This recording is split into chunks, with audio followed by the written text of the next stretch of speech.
Thank you for coming, and thank you very much for the organizers for inviting me here. It's a wonderful start here in Turku.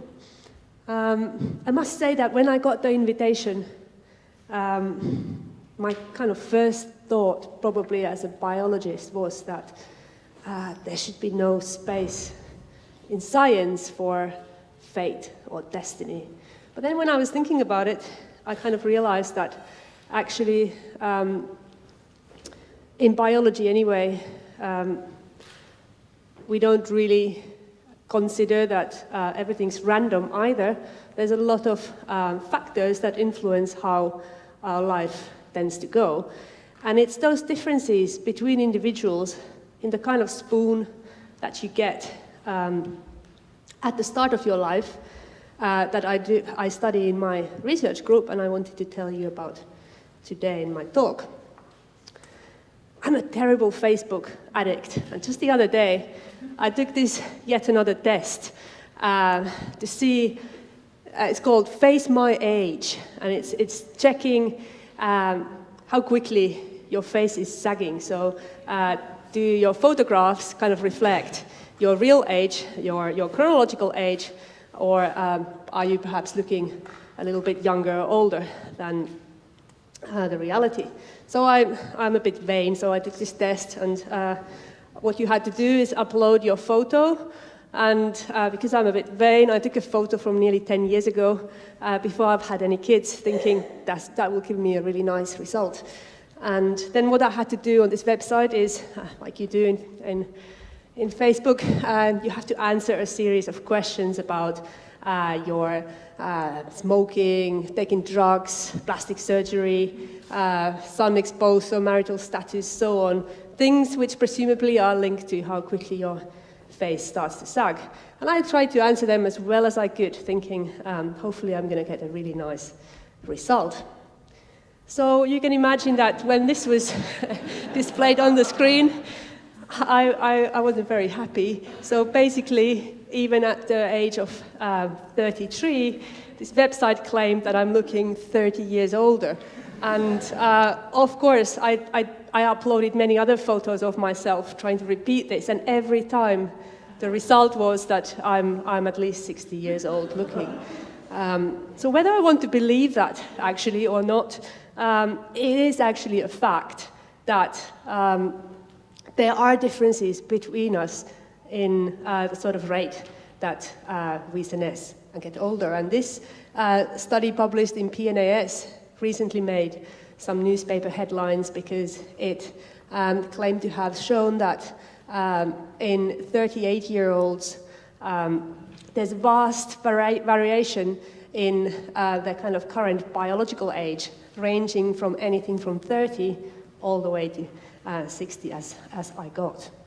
And as a biologist, of course, I'm very interested in finding out why. Why is there this variation? Is it fate, or is it something else that makes us different? So what I wanted to do in this talk is talk a little bit of this research that was already mentioned.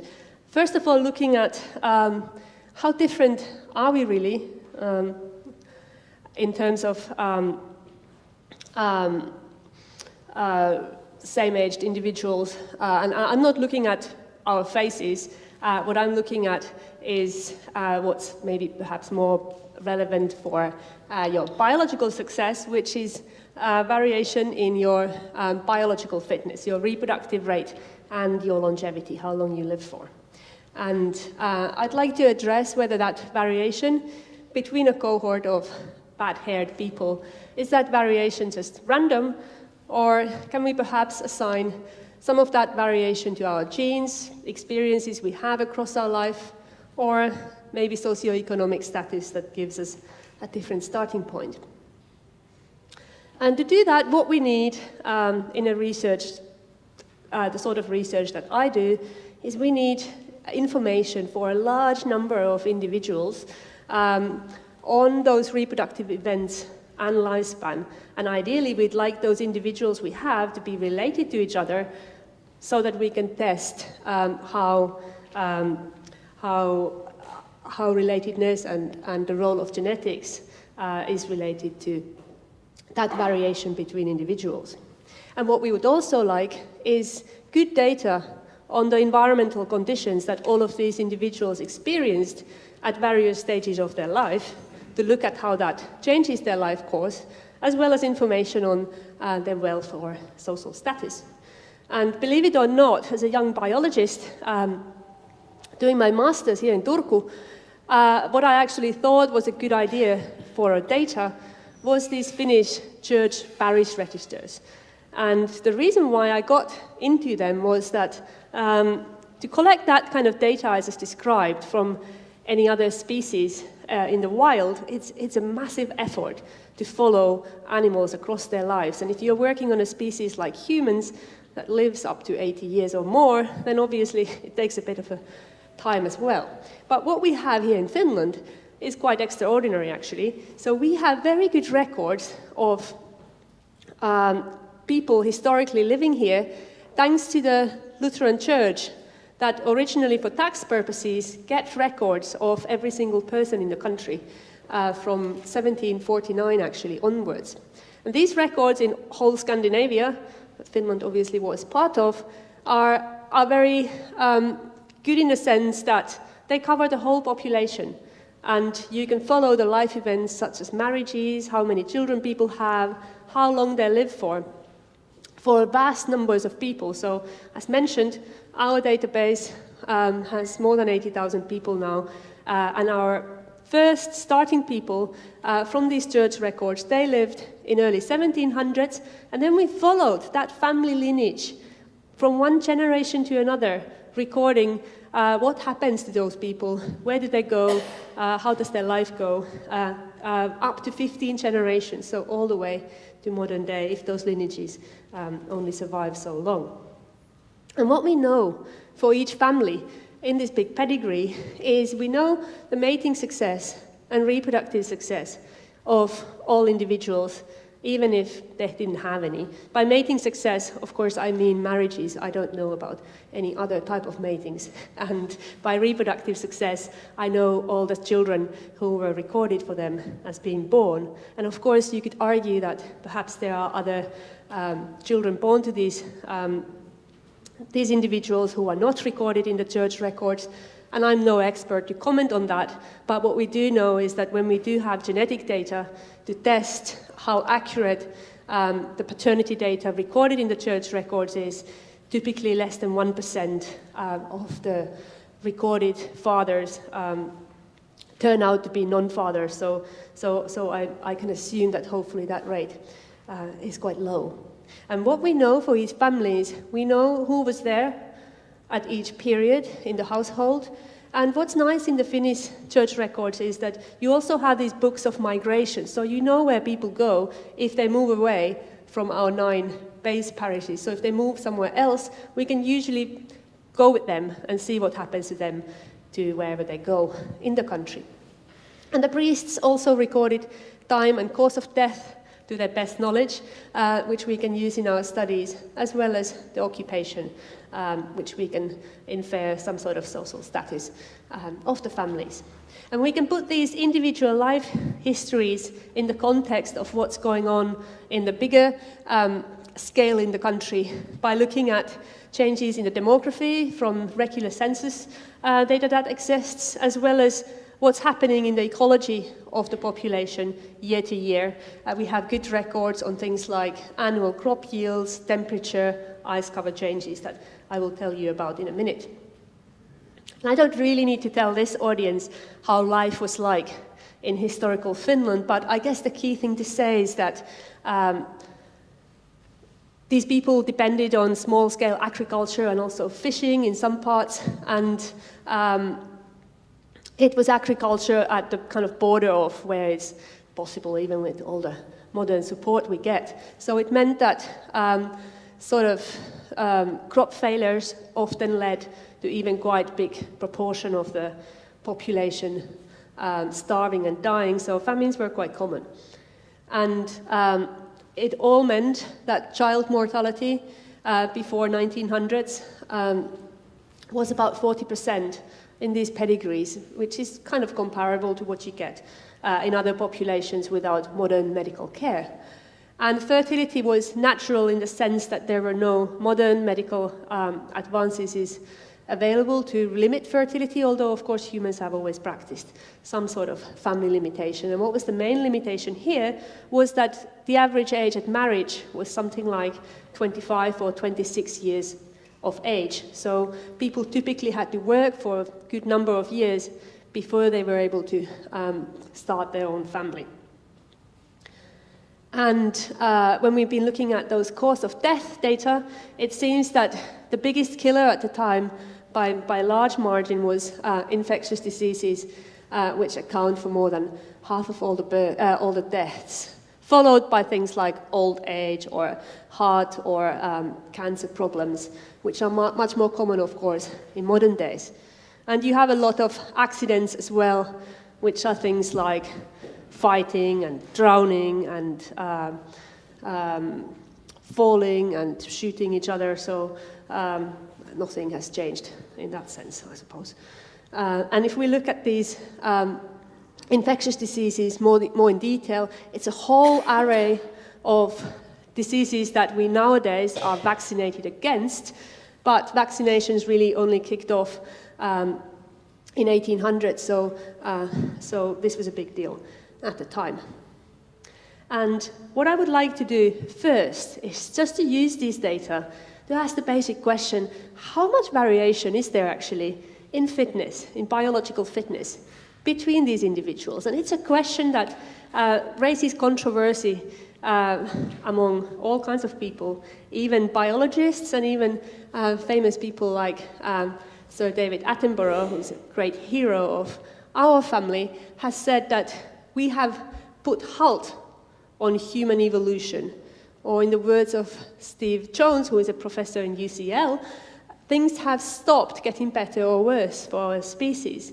And what they refer to is that with modern technology and medical care, because we removed to large part child mortality in certain populations, perhaps we removed that variation between us that natural selection works on, because we all live pretty much to adulthood and a healthy long lifespan. But is that so? So what we have here is between individual variation in reproductive success. First looking historically, so in the period 1750 to 1850. And you don't need to mind about what this y-axis is, but basically what it tells us, it's an index of how different are people in their reproductive success. So does everybody basically have that 2 children or 5 children, or is there a lot of differences between us which natural selection can work on? And what we find is exactly the same values as what you would find for a population of crickets or sheep or swordtails or bats that we have published data for.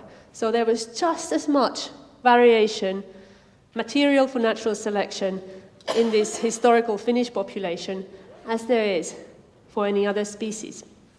You notice that the values are slightly higher for males than they are for females, regardless of whether you were a landowner or a landless person, which reflects the fact that typically there's more variation between men in reproductive success than women. Men can have a higher total number of children over their lifetime if they have several marriages, but there's also more men who never have any children at all.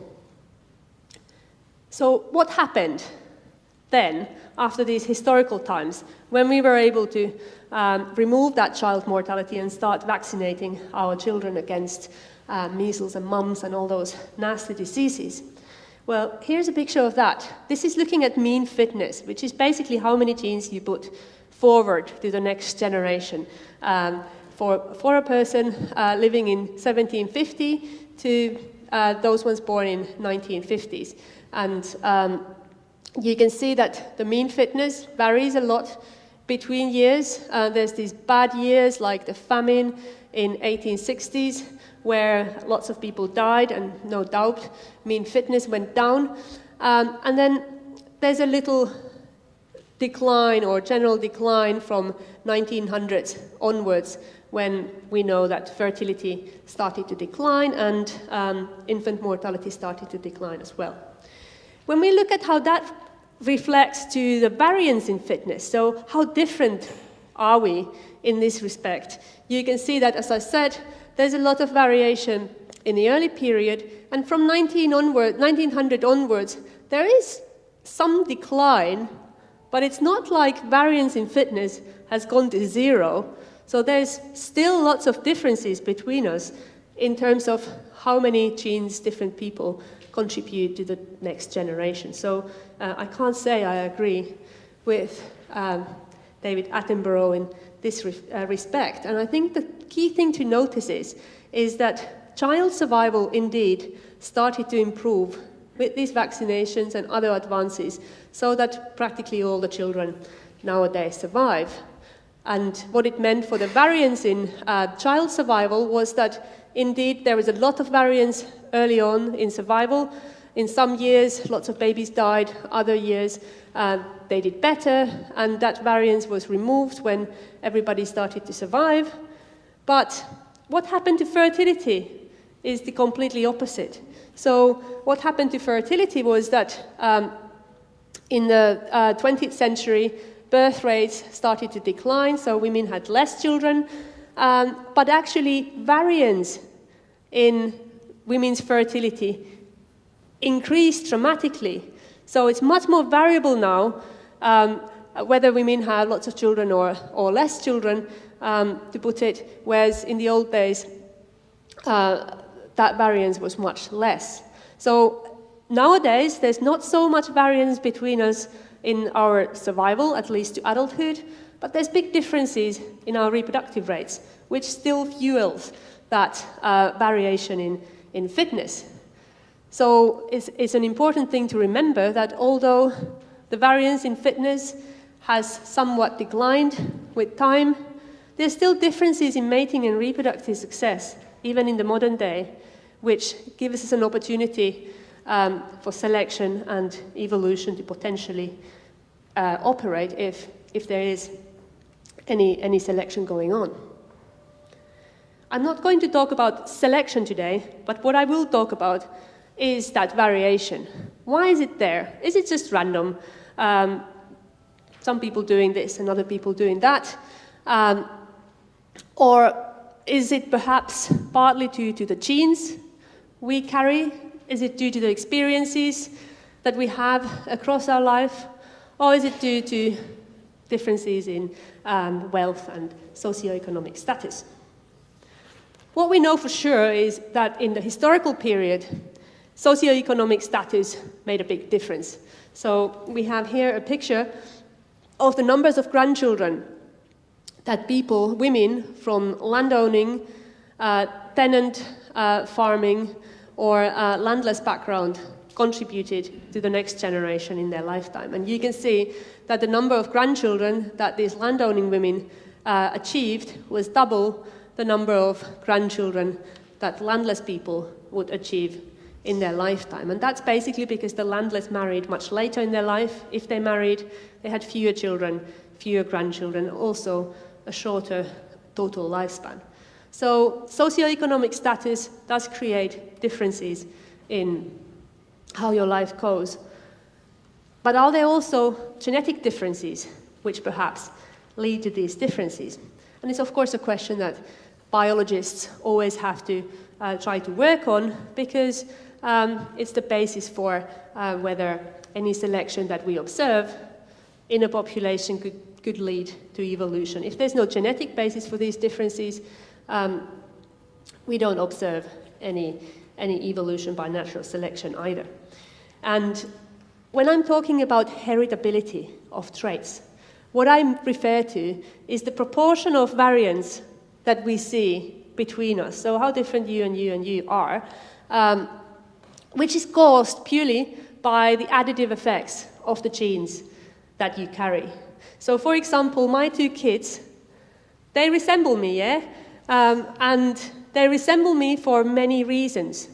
Some of the reasons are because we live in the same household, we eat the same crap food that I cook every day, we watch the same TV programs, maybe we have a bit different lifestyle and ideas, which means that not only do we have the same smile, but we might have similar lifespan or other key factors as well.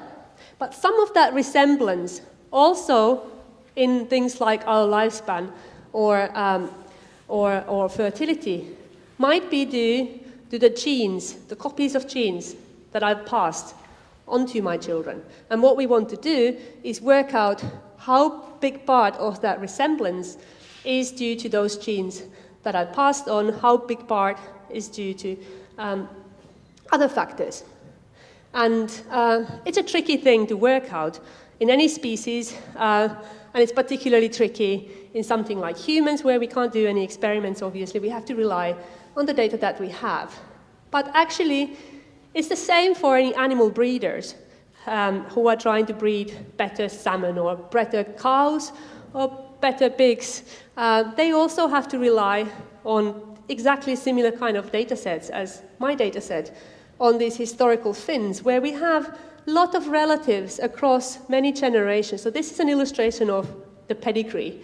Here you have the starting people, and then, some of them have kids who make it to the next generation and so on. And it's a very complicated pedigree in the end. And what we can do is we can use this pedigree and the complexity that it offers in order to work out how big proportion of, say, similarity in lifespan between different people is due to genetic relatedness and how big proportion is due to other factors. And we do it by the statistical means, where we can take into account things like social class or which one of the children in the family inherited the wealth, birth year effects, and so on. And I should stress that cultural inheritance or things that we think are specific to humans, which might confound these kind of calculations, it's not just relevant to humans. Also, animals have culture. They pass on other things to their offspring than just their genes, their territory quality, some hormones from pregnant females, experiences. So it's the same problems that animal breeders or other people working in this field also face when they're trying to work out how important is our genetic background versus other factors. And I'm going to just skip the story and not talk you through the statistics, but I'm just going to give you a glance of how do the results look like if you do that, if you work out using the pedigree, how big proportion of, say, your age at first reproduction, last reproduction, or your lifespan is explained in men and women by those additive effects of the genes that you have. And what you get typically is that in both sexes, certain rather small proportion, but still significant proportion, of the variation between people in when they start their family is explained by the copies of genes that they carry. And by that, I of course don't mean that you have a gene which makes you start reproduction at age 20. It's not like that. It's a very complex trait which is determined by all kinds of factors, and there are genes which affect your personality, your looks, your fertility, how easily you get pregnant when you try to get pregnant, things like that, which sum up. But what's important here is not really looking at how big is that value, because it varies depending on the context, the population, the time. What's the key message is that there is a proportion of these kind of traits that is affected by our genetic background, and it's a rather small proportion, but it's big enough for natural selection to work on us. So socioeconomic background and even genes do matter a bit for how our life tends to go, but what about other things that affect our biological fate, so to say? And what we know a lot from animal studies is that one key thing is your early life. What happens to you, perhaps already before you are born? And there's a lot of really nice experimental work done on model systems, but also on other species that live in some cases even as long as we do as humans. And this is the work that was referred to as my other interest in my academic career, which is work on Asian elephants.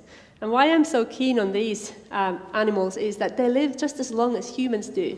And amazingly, we have similar data for them. It's like church records on elephants in a country called Myanmar or Burma, where the government has owned over 10,000 animals that work in timber industry. And they've kept records for these animals for over 100 years, like the priests did in Finland, on when they are born, when they die and what of, how many babies they have in their life. So we have 5 generations of elephants, like we have for the church records. We know where they have worked, how much. We even have health records for them across their life, which we certainly don't have for the people living in this country. And when we use these records, what we find is very interesting. So we've looked at the stress hormone concentration, glucocorticoid metabolites in female elephants across the year. And we found that female elephants in Myanmar are very, very stressed out, much more stressed out than other times of the year. Now it's the monsoon, it's bad weather, lots of rain, but also this is the time when the elephants come back to work after being on holidays for 3 months here. So they get stressed out. And what's really interesting is that babies, female babies, who were born to these stressed out mothers, so at the time when the mothers and generally elephants in this population are stressed out, their life goes in a different way than the babies which were born other times of the year. So females which were born during this stress period, they kind of shoot down in terms of their reproductive success much faster than other females. So this is looking at the female's probability of reproducing in their 20s, in their 50s. I told you they live a long time. And as you can expect, there's a decline in your general fertility the older you get.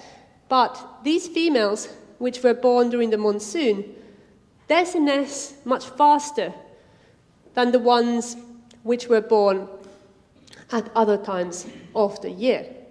We don't really yet know why that is, but it does make me wonder, maybe my mother was very, very stressed out when she produced me, if really this stupid face my age is correct in terms of my aging rates. What is true in the field of epidemiology in humans is that our early conditions, things like birth weight, has been linked to a lot of conditions in later life. So something like birth weight is a good predictor of your risk of cardiovascular disease, obesity, or type 2 diabetes in adulthood. And it's also linked to things like your hormone levels or sensitivity to energetic stress in adulthood, which could mean that there might be also links between your early conditions and your aging patterns or reproductive life if there's these effects also on the underlying traits. So that's what I wanted to do in my research using these church records. And what we needed for that study is good information on which years are good years and which years are bad years for the past 200 years or so, or more so. And what we have for Finland is really nice records for things like, spring temperature, infant mortality year to year, or rye yield, which is obviously one of the main crops we had from year to year. And we've used these to infer which years are good years and which years are bad years. So things like spring temperature in this 100-year period varied vastly. Some springs, the mean temperature was close to 0. Other years, it was nearly 8 degrees. So that's a big difference if you are depending on farming and agriculture and are trying to grow your crops in the spring. We also have information on infant mortality rate in our study parises, and that too varied really vastly between years in historical times. So there were years when almost every single baby that was born that year died, and then there were years where almost every baby that was born that year made it. And we can use this variation in infant mortality perhaps to infer that those years, that were bad years in terms of infant mortality, well, there was probably something going on which made a lot of people die. Often, of course, it's a disease outbreak, but there's also other things going on. And what we have, which I'm going to be talking about in this talk, is this kind of time series of crop yields from our study areas.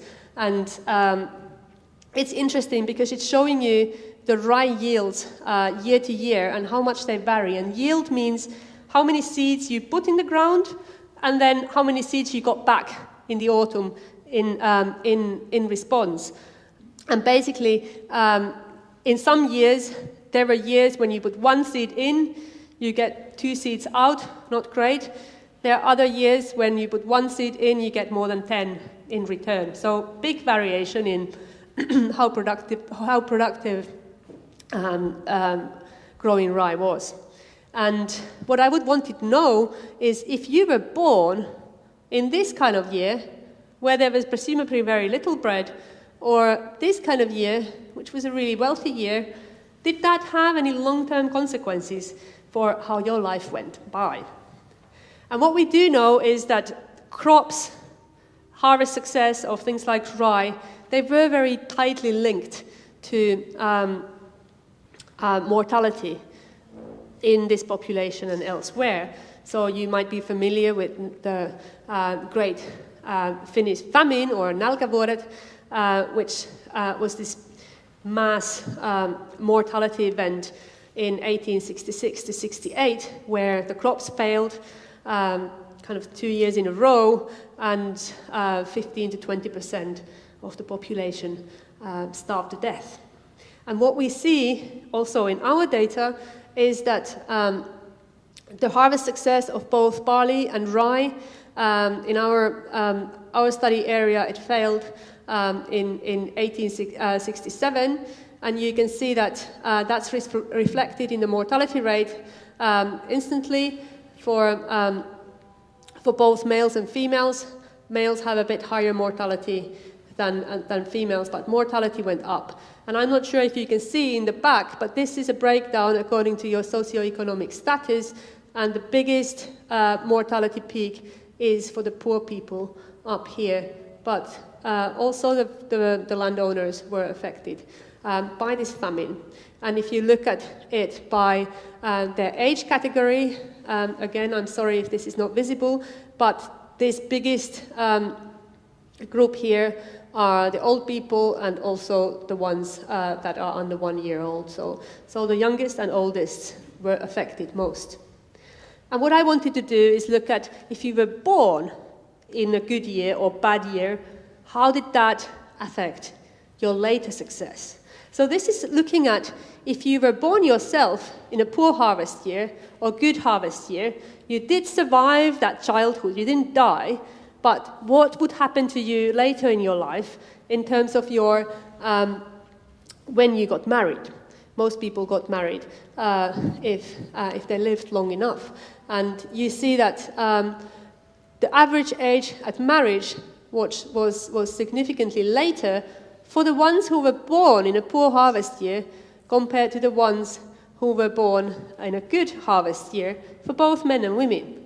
And in the same manner, if you were born in a good harvest year, your chance of reproducing in your lifetime was much higher than if you were born in a poor harvest year. And that's kind of interesting because this is just your birth year harvest success. Of course, you had to then consequently survive a lot of good years and bad years, but still we pick up these effects.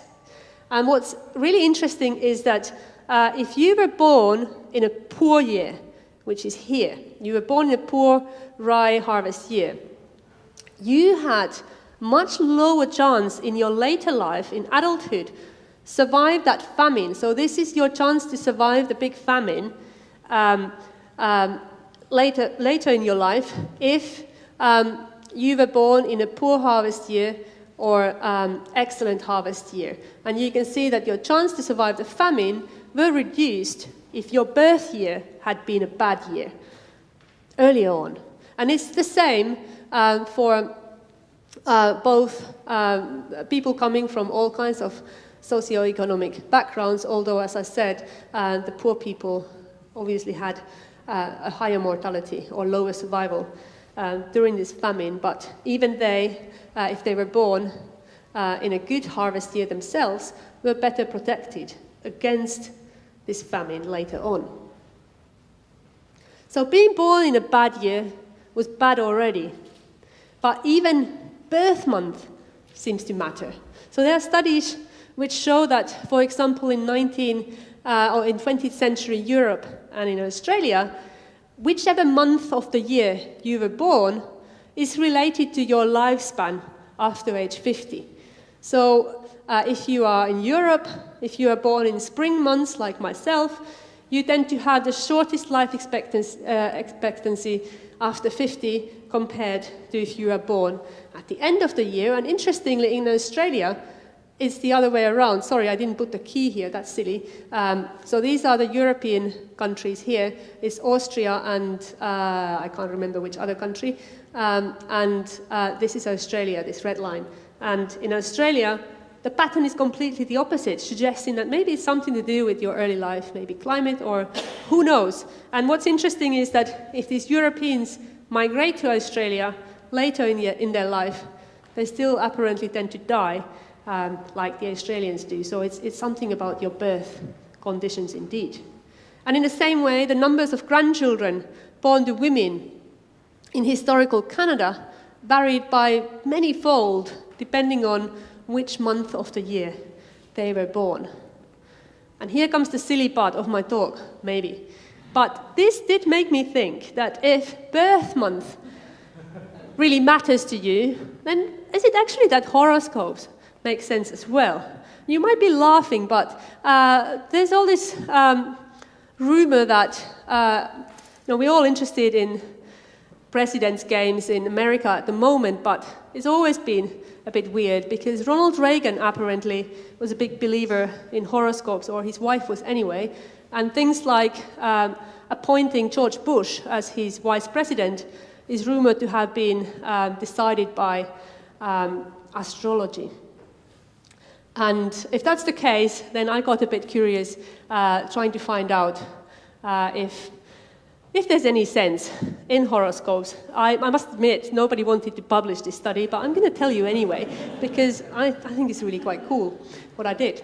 So the reason why I got interested in this was that a lot of people actually believe in horoscopes. It's in every magazine or newspaper you buy. And when you look at the statistics, more than double the number of Americans agree with astrology than they agree with human evolution by natural selection, which for a biologist like me is a bit depressing. And $100 million is spent every year on horoscopes in US alone. So what I'm talking about here is Western natal star signs. That's the horoscopes you guys are probably most familiar with. There's also things like Chinese horoscopes, which is more based on your birth year than birth timing. But I'll focus here on these Western natal star signs. And they originate already from thousands of years ago from Greece, where people developed this idea that the timing of your birth might be related to your later success and your traits and attributes, which is caused by different relative positions of the sun and moon and other planets at the time of your birth. And it then leads to each one of us being assigned a different star sign according to what time of the year, what date we were born. So I'm a Taurus because I'm born at the end of April, and you can all work out which one are you, if you didn't already know. And what these horoscope predictions for partner choice are based on is, and I've done a lot of reading on this, they are based on this idea that we can group these horoscopes into 4 different main elements: earth, air, water, and fire. So Taurus, for example, is one of these earth elements with Capricorn and Virgo. And here comes the exciting part.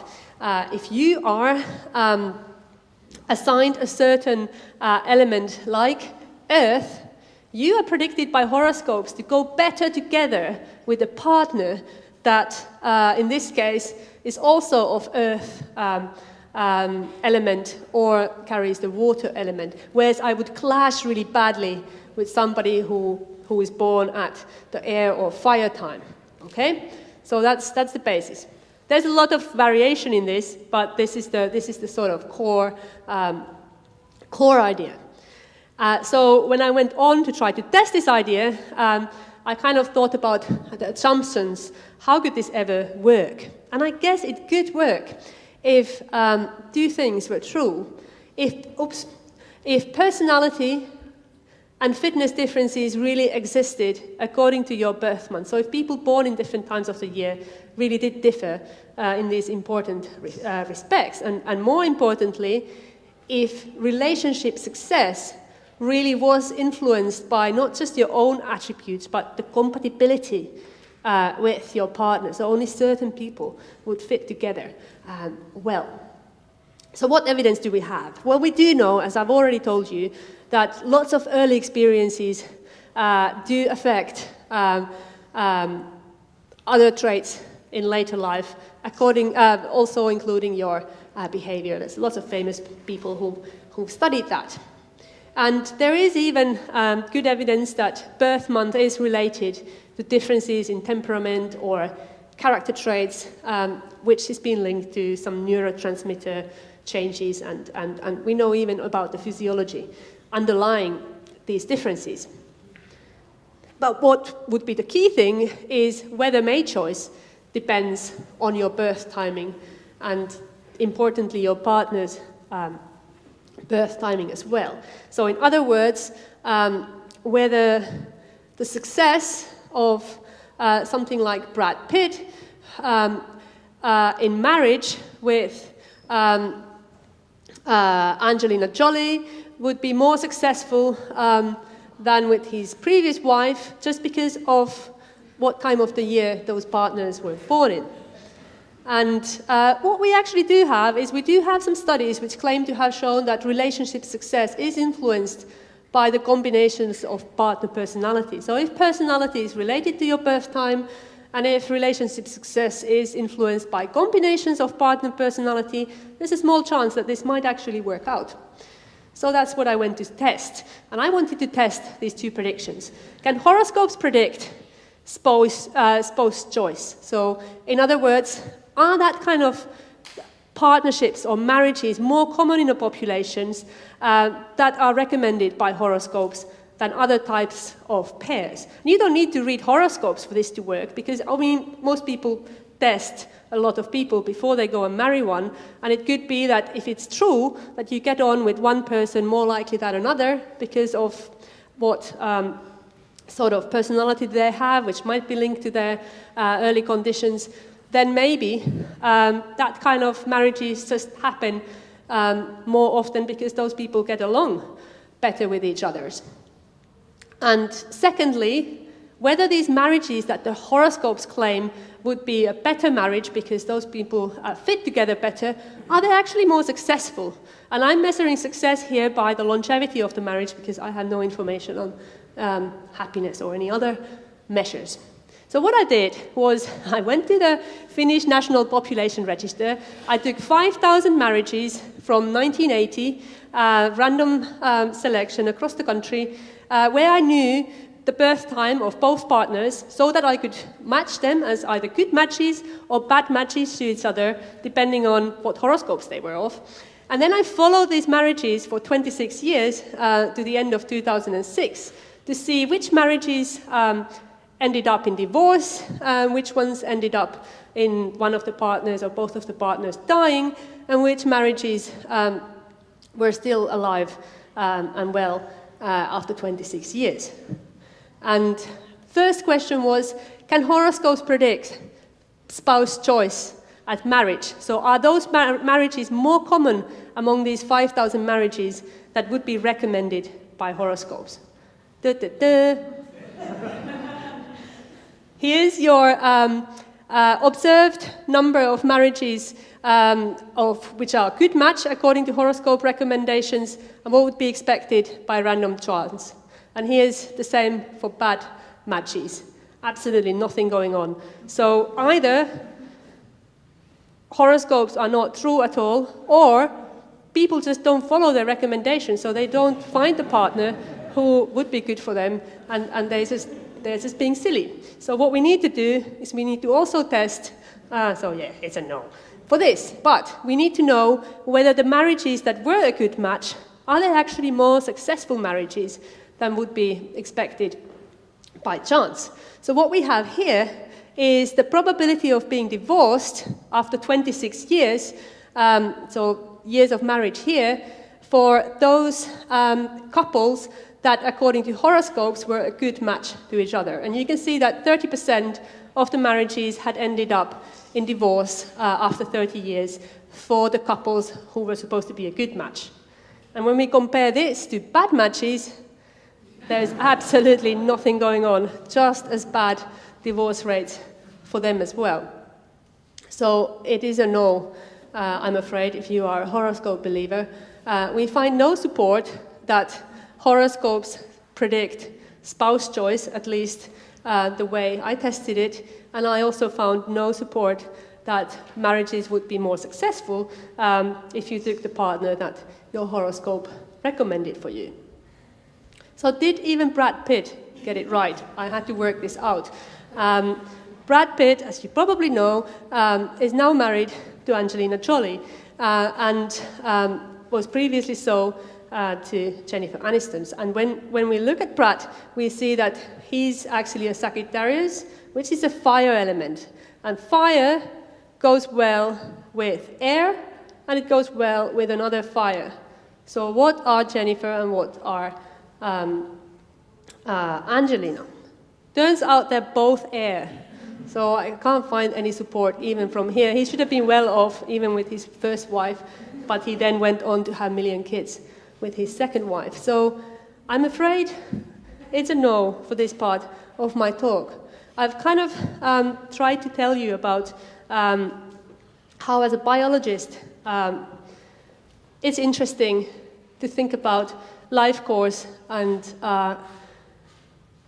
what factors influence how that goes in terms of your reproductive success and your longevity.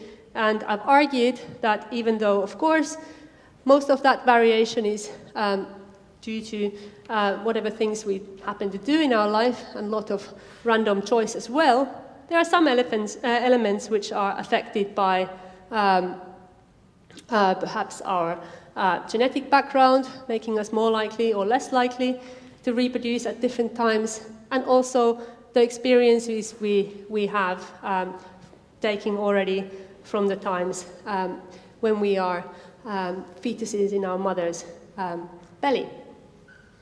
What I don't argue is that you can take it as far as argue that your birth time then should determine your future marital success. Indeed, I would be quite worried if politics carried on being based on horoscopes. So we'll see how these future elections will go. I'm happy to take questions. Thank you very much.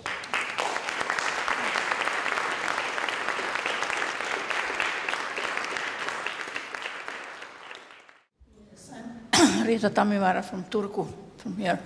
I'm a medical doctor. But there are certain things, thank you very much for a really interesting presentation, but there are some questions which I would like to have an answer or your opinion. For example, there are many results, even from others than yourself, showed that in Finland there was a change, for example, in fitness at the end of 40s, before 1950. But you didn't mention at all the influence of the war that we had.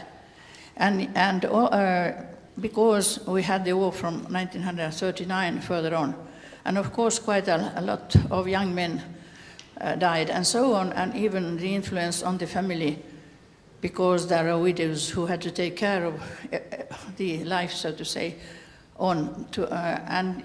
this was not discussed at all, what that influenced, because our country is so small as it is, and 60,000 were killed in the first war and so on. So that's one thing that I would rather like you to discuss anyway.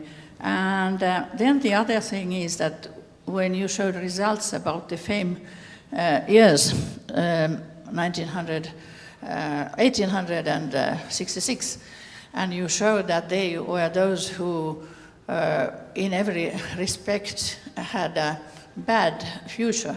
So I could just mention that my grandmother was born in 1866, and when about the time that she was born, there were 5 dead sisters who were buried all at the same time as the family. But she herself, she lived so long that she was 86 when she died.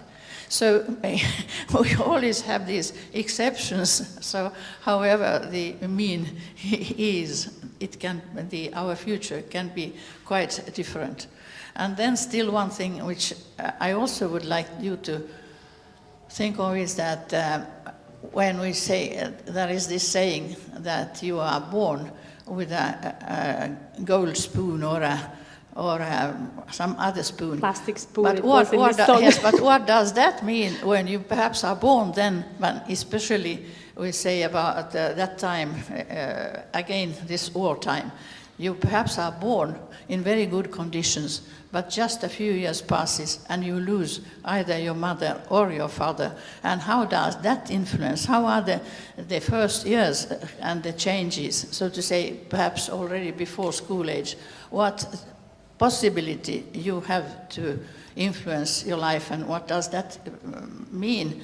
Who is the parent who is then, so to say, supporting you and giving you chances or not giving chances? Thank you very much. 3 excellent questions. I'm trying to remember them as we go. In terms of your grandmother or great-grandmother, well, thank goodness for people like her, because otherwise none of us would be here. So yes, it's of course a game of numbers and analysis of means and variances, and there are always outliers who thankfully don't fit in the pattern, because otherwise we would all be doomed. And what we do observe actually often in these kind of cases where you have a massive mortality event, is that the ones who then do survive that event, they are the most robust and healthiest individuals that were in that original cohort. So they tend to be super long-lived and super robust in that sense, because everybody else died, and there was this sieve going on, whereas in another year where everybody survived, you have people with all kinds of traits out there. So it's no surprise actually in that sense that if there's a very big mortality event, the survivors tend to be only the very best who manage to get through. In terms of the wars, I absolutely agree with you, and I'm sorry I didn't mention it in this talk, but you can actually observe it here too. Here's the Suomen sota. I don't really know how that translates to English, but you can see that mean contribution to the next generation mortality does go down there.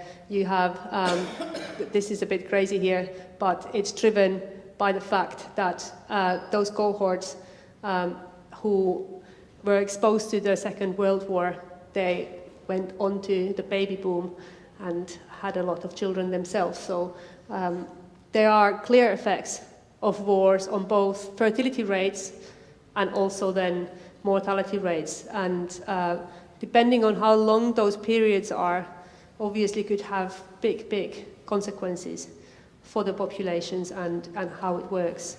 And I think it's a very good question, an interesting question, and probably worth further study. And now I'm trying to think about your third question, and it has slipped out of my mind.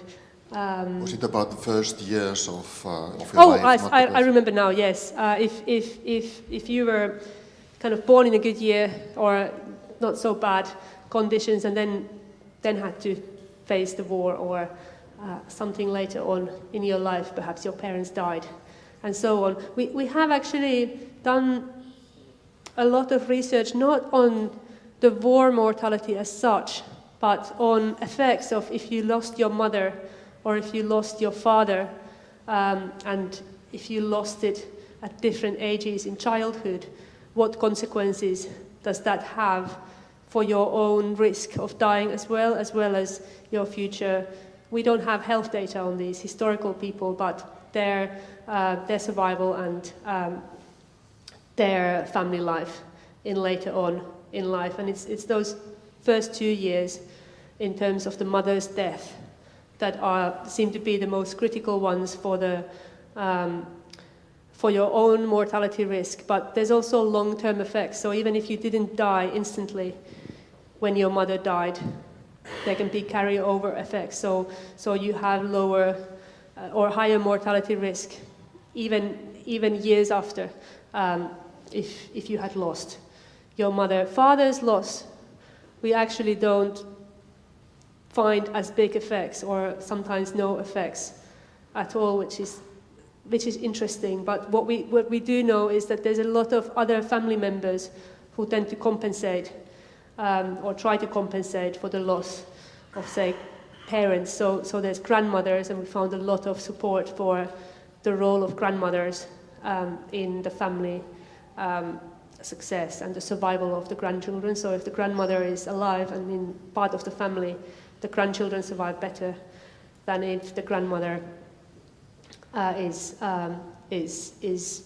either died or lives somewhere further away, so she's not part of the family. And I have a new PhD student starting actually, who is looking at these kind of compensatory effects. So if the mother dies, does the role of the grandmother then become even more critical than other periods? Or if it's a bad year in terms of how the population is doing, is the role of grandmothers and other relatives then increased compared to other times? So if you invite me here in 4 years' time, I might be able to tell you more about that. But yes, I'm certain that there are long-term effects, but also I think there's lots of research, maybe not so much by us, but trying to determine which periods in childhood are the kind of most critical ones. So if you had a good start, my data seems to suggest that good start is always a good start. So you might, of course, suffer if the future is not so good, but you still, if you had a good start, you're always better off facing those hardships later in life than if you had a bad start. So head start is always a head start against hardship in later life. But in terms of what are the critical ages and when in childhood is the kind of most critical time, I haven't really done research on that. And I guess it depends a little bit what we look at as well, what might affect, have the biggest effects. But it's, again, a really interesting research question, so hopefully we'll be looking at that in the future. Can I ask myself on this data set? Most of those parishes were rural areas, and of course in Finland is a particular case because we were less urbanized than Central European countries. And with that time span, it's very difficult to see how urbanity influences human life. Turku might be the only parish where you could do that. But do you have any observations on the influence of modernization in this sense? That's again a very good question. I showed you this map and these parishes, which is where our starting people come from.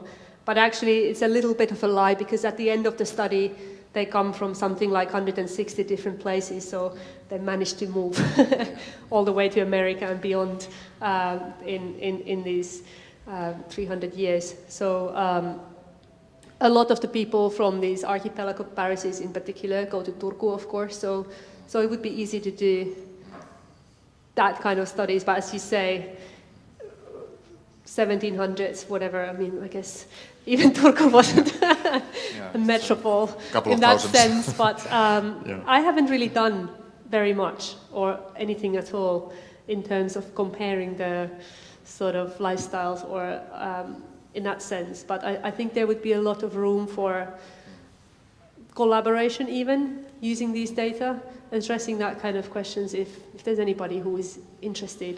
That information is there where people move and where they've been born, so looking at how moving between rural and urban areas affects things, I think it's all there, and I know there's some research already done on that, but I think it would be a nice data set to look at that, so I'm just looking for interested collaborators, I suppose. Yeah, thank you. More questions? Yeah. When I see this picture, came up to me that why did you choose these places from Aboagora? Because according to my knowledge, they have always been much more fit and much more fighting and so to say doing better than people perhaps in towns or in other. Well, perhaps exactly that reason. So what we wanted to have is very different kind of areas represented. So I read, and I'm no expert, but I read that many of these areas were better protected against famines, for example, because of the fishing. So if you had a bad crop failure year, people didn't die as much on these islands as they did on the mainland because they had the fishing to help them. And we wanted to have areas where people are more buffered against that kind of disturbances, and then poorer inland areas where that's not the case. We got these two places here in the Karelia that was lost in the Second World War, because the lifestyle there is very different to the Western Finnish places so there's different family systems and inheritance systems and so on there. So it's mainly been selected based on having that different ways of life. And actually, when I started this study, I was interested in twinning. So if you produce two children at the same time compared to just one, and these islands have double the number of twins, dizygotic twins born to women compared to the mainland. So I was interested in that, and it was kind of a subjective decision in that sense as well, to compare these high twinning areas to low twinning areas. But as I said, actually now we have people across the country because these lineages have moved about, and this is just the starting people and where they come from. Was there a question over there? Yes. Yeah. My name is Ari Linna. I'm a geologist working with ecology-related issues and quite far away this full issue. But as a kind of common person, I would like to hear about the cultural background of this dataset group, which you have selected from southern Finland, for instance.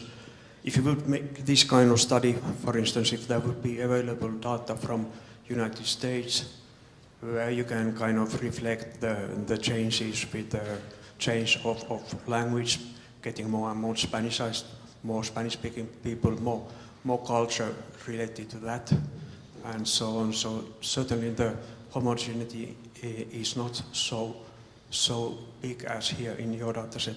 Could you make similar kind of estimations and hypotheses if you would have a bit more varied dataset? We would have possibilities also in Finland nowadays, but this dataset which you shows a history of quite homogeneous culture in Finland. Mm-hmm. But nowadays, if you think you have great differences in northern latitudes in Finland and southern in behavior, in familiar behavior.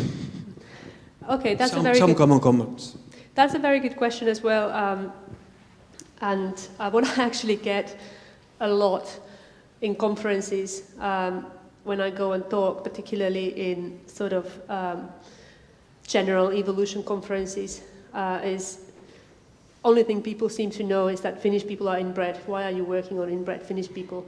And it's a sort of unfortunate question because all people are inbred in some sense, or at least used to be, because they lived in local communities. So we are no different in that sense. In terms of the culture, I'm a great believer that there's a lot of cultural differences even within Finland, which is why, as I said, we got some data from here, because, for example, their whole lifestyle is very different. They have these joint families where the sons don't disperse at all, but instead they get a spouse moving in to their natal household, and they all live together in this massive joint household, which is very different from the Western Finland. And looking at these kind of grandmother effects and family conflict and cooperation, it's very interesting comparison between these different parts in Finland. But of course, on the bigger scale, it would be interesting to know how do these results compare to if we were studying completely different settings. And I agree with you. For many questions, it would be lovely if we had data from not just America or whatever. It's not different enough. But actually, what I would like to have is if I could choose, if I had these kind of data from polygenous populations in places where that sort of mating system has prevailed for generations and generations. If I could have similar data from people where the people are not patrilocal and fathers don't pass their wealth to their sons, but actually matrilineal societies where women rule, and conduct comparisons between these very kind of drastically differing societies. There are even places where there's participle paternity, so you don't have just one father, but the woman appoints all the fathers that this particular child has, and then those fathers all contribute to the care of that particular child. And I think what's really curious with the case of working on humans as a biologist is that we kind of represent all the mating systems that there are across the animal kingdom in different parts of the world. And we have very differing family systems and who looks after the children and who has children with who. And I think more should be done to exploit that variation when we are testing these different theories and ideas, because it offers just really good opportunity to do that kind of cross-cultural studies. But what's the limitation is that these kind of data, as this one, where you can follow the same individual from birth to death, from one generation to another, it only tends to exist for certain type of populations. And unfortunately, that kind of very different kind of settings that I just described, you don't tend to have similar data there available. So I haven't really been able to kind of execute my master plan. But yes, I'm very interested in this question of parental loss and later marital adjustment or couple adjustment, because I've been studying conflict and aggression in couple relationship, and there was some data showing that early loss of the opposite sex parent had an even greater effect on later couple aggression than loss of the same-sex parent, which I think is very interesting in terms of the psychological adjustment. And of course, the effect of the same-sex parent also had effects, but more in the direction of depression and not as much getting angry and sort of vengeful. So I was thinking this would be very interesting to do something like that in the historical spectre. And following these church books, there probably would be data on, at least on separation and divorce as one measure of conflict, and also age of separation or death from parents, right? Thank you. Yes, as I said, parental loss is relatively common in the data set, and we've already explored the effects of that on some outcomes. Divorce, as far as I know, that was a very rare event until quite late in this data series. So you typically couldn't divorce. You could remarry if you lost your first spouse, but not much divorce going on except under quite exceptional circumstances. So I'm kind of left wondering, what could we do which would reflect your aggression rates? The church books contain a lot of kind of descriptive information. So, I haven't recorded it very systematically, but there would be records on fighting on the churchyard and sitting in this jalkapuu or whatever. So if people regularly did that, there is notes about that. But I haven't personally really paid attention to enter that kind of information systematically, unfortunately, into my database. But I'm sure there are records, or there would be records to look at that if you went back to the original church books and looked, and then you could link it to their family situation. And I suppose parental loss was much more common in the sense compared to what it is now, at least in terms of the death. So if you were looking for enough people to test your ideas, you should maybe be able to find it. But I'm afraid my data set might not be very helpful as it is, because I haven't recorded that sort of information in there. But you did actually do the standard sort of astrological study with people who had married in the 80s.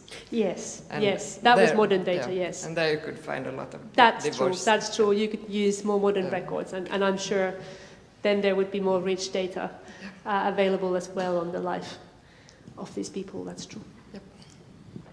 Hi, I'm Päivi Koskinen from the Department of Biology.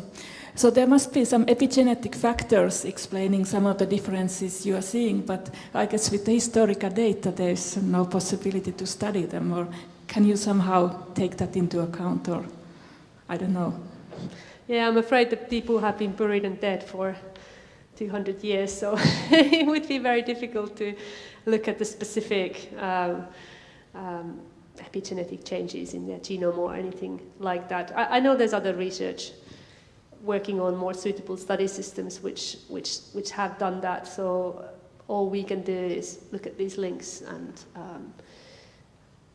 test sort of cross-generation effects on various outcomes. But in terms of the mechanisms, I'm afraid you need another study system, and perhaps even study organism to be able to look at that.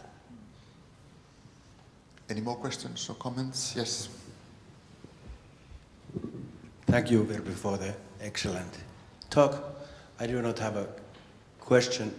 I just congratulate you for your academic post, professor post, and welcome to you to the Department of Biology. Thank you very much, thank you. So I am the head of the department. This is actually my 4th day in Turku, despite that I started in January. I am here. Yeah, that was great. Can I actually ask a certain wild question, because you referred actually to the idea that animals have culture as well, which I agree completely. Now when you have studied the Myanmar elephants, could you briefly tell what's that culture about? What's the elephant culture Yeah. about? Elephants actually have a very, very interesting social system, and I'm sure you're all dying to hear about that, so you might want to come another talk. Yeah. Now, I'm just talking about elephants, but they have these, this family system where females live in these matriarch-led societies and kind of never disperse. So you live with your mother or grandmother or great-grandmother, and then the males disperse when they are about 10 years old or whatever. And within these maternal herds, there's lots and lots of social knowledge that is really vital for the success of that family group. And it's been shown that the presence of this old matriarch is related to particularly surviving really bad times. And it's because they have this memory going back to where am I going to go now, that it's really bad times to find water or whatever. This is African elephants. But what we've also just recently found is that these grandmother effects also apply to these elephant societies. So having your grandmother alive in an elephant family improves the offspring survival same way as it does in human families. And what sort of traditions or culture is causing that, I don't exactly know, but they are very interesting animals in that sense because they have a big brain and ability for all kinds of very complex behaviors. So I'm very keen to get on there. Yeah, we have to order another talk from you on elephants' memory. Thank you.